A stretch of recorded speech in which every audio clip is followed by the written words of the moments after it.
Back दोस्तों, एक बार फिर से आप सभी का स्वागत है कंप्यूटर विज़ार्ड की क्लासेस के अंदर। मैं दीपक एक बार फिर से आप सभी का स्वागत करता हूं हमारे कंप्यूटर क्लासेस के अंदर। जैसा कि आप सब जानते हैं कि हमने लास्ट वीडियो के अंदर पावर पॉइंट के अंदर जो किसी भी ऑब्जेक्ट या शेप टूल का जो फॉर्मेट टूल होता है, हमने उसको कवर किया था, कंप्लीट किया था। आज हम जो करने वाले हैं, आज हम अपने होम ऑप्शन को कंप्लीट करेंगे and the next video for insert option. So, without wasting our time, let's get start this topic.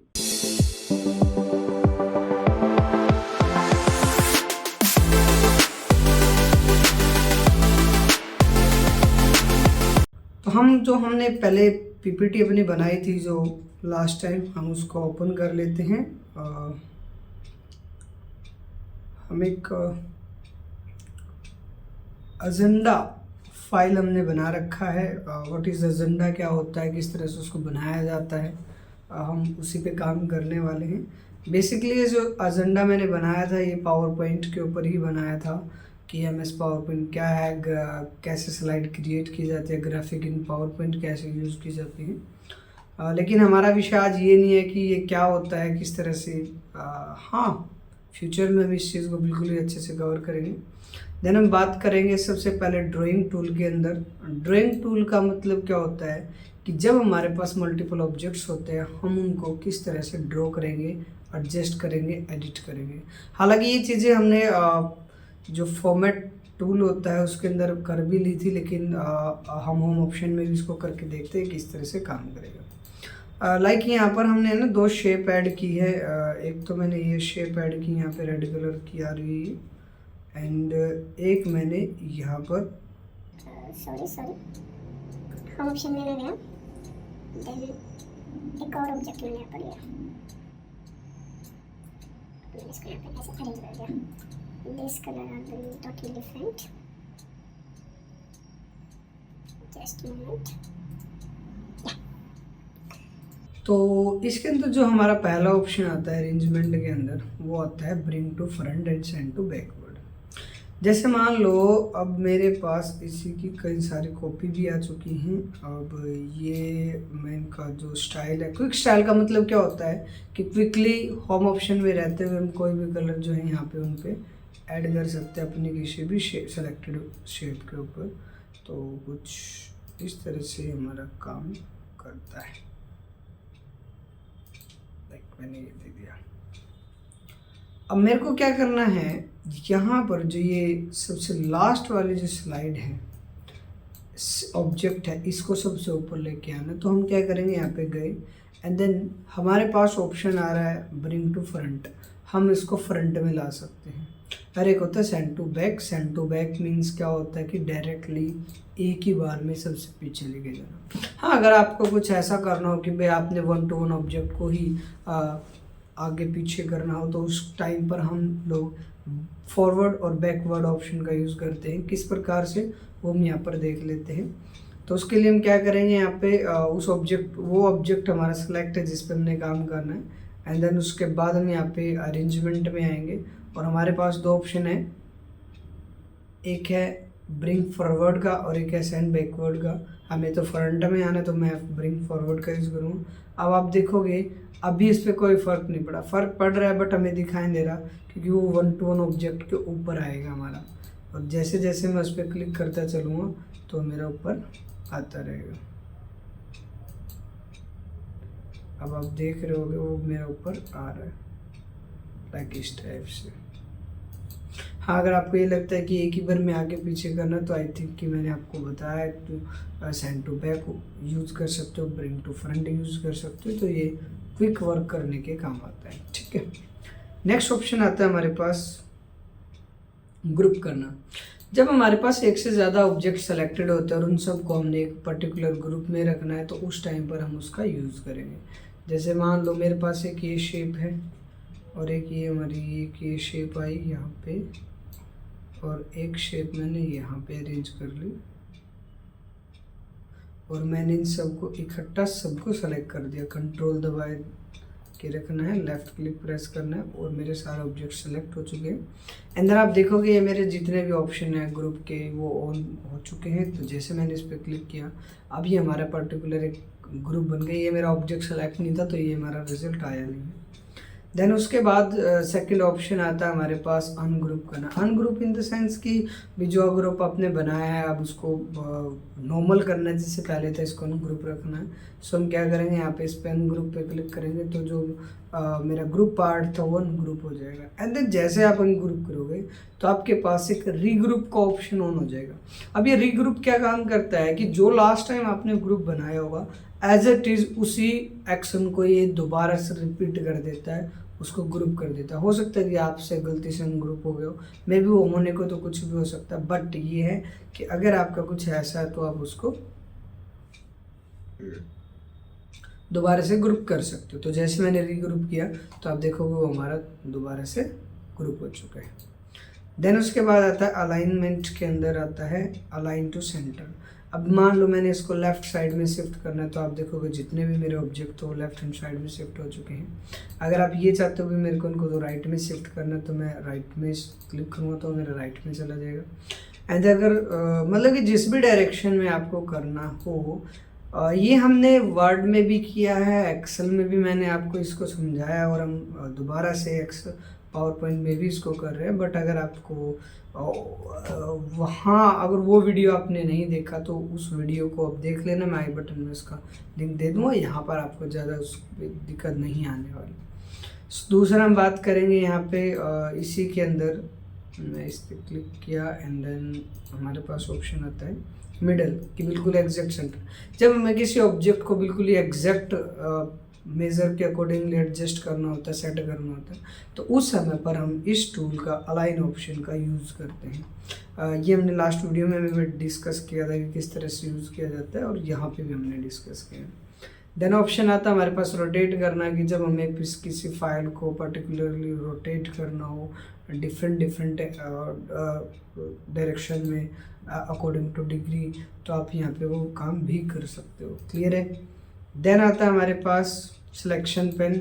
अब इसका काम क्या होता है कि जब हमें किसी ऑब्जेक्ट को पर्टिकुलर कमेंट को हाइड एंड शो करना होता है तब हम इन ऑब्जेक्ट का यूज़ करते हैं कि भाई करंट स्लाइड में जितने भी ऑब्जेक्ट है, क्योंकि वह पावर पॉइंट में जितना भी काम होता है वो ऑब्जेक्ट के ऊपर होता है। अब ऑब्जेक्ट क्या होता है, या तो कोई शेप होगा या टेक्स्ट बॉक्स होगा या कोई ग्राफिक होगी, उसी पे काम होता है। अगर आप चाहते हो भाई वो किसी को न दिखे जब तक मेरी परमिशन ना हो, सो आप उनको हाइड करके रख सकते हो सिलेक्शन पेन ऑप्शन की मदद से।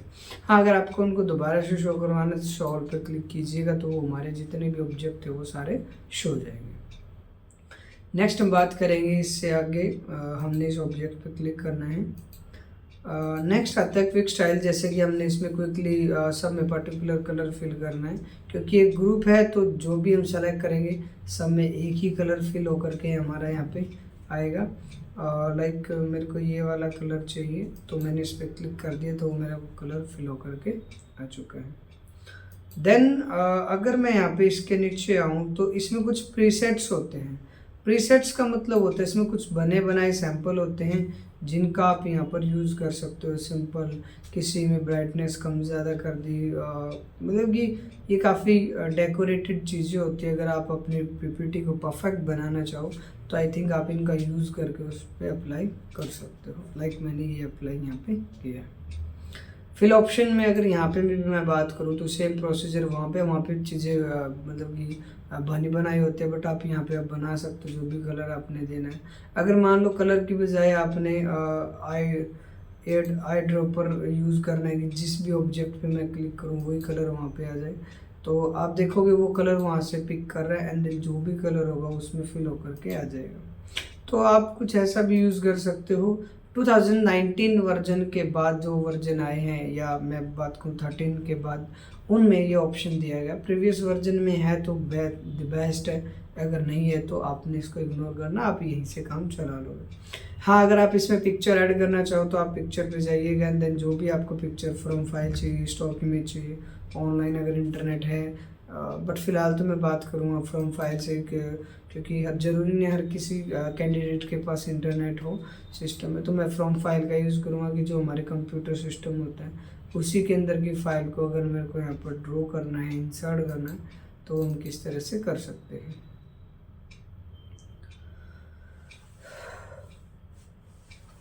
तो ये मेरा फोल्डर ओपन करके जो है ये दे देता है। फिर जहाँ पर भी मैंने अपनी पिक्चर जो है रख रखी है, लाइक मैंने माई पिक्चर नाम करके एक मेरा फोल्डर है, तो हम वहाँ पे जाएंगे एंड देन जो भी पिक्चर आपको चाहिए, लाइक मैं ऑल डॉक्यूमेंट्स में गया और यहाँ पे कुछ डॉक्यूमेंट्स फाइल्स यहाँ पे रख रखी है जिनका हम प्रयोग करेंगे।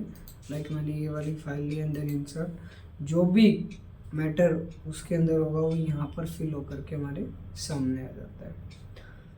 उसके बाद है फिल ऑप्शन के अंदर ही अगर मैं बात करूँ, ग्रेडियंट कलर आप यूज़ कर सकते हो। भाई आप पिक्चर नहीं, आपको ग्रेडियंट कलर चाहिए तो आई थिंक आप इस तरह से ग्रेडियंट कलर यूज़ भी कर सकते हो। देन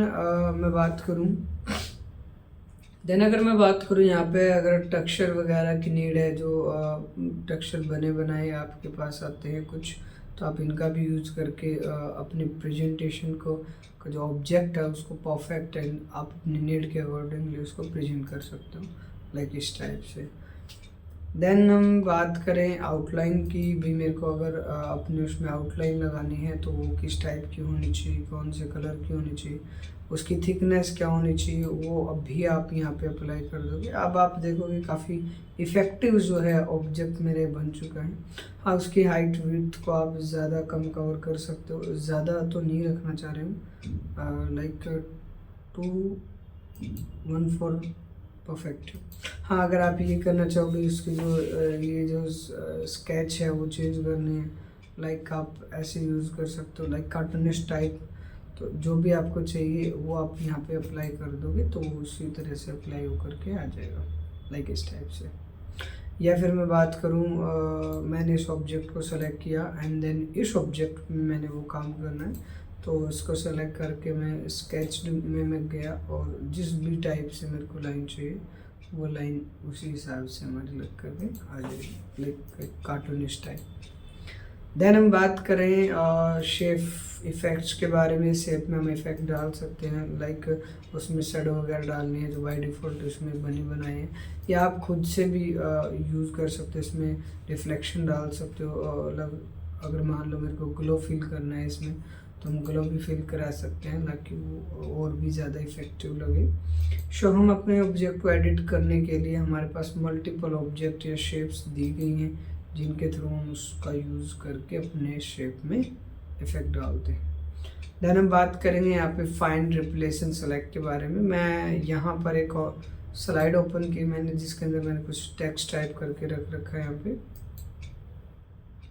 इसमें बताया गया है MS पावर पॉइंट के बारे में, home option, insert option, design option.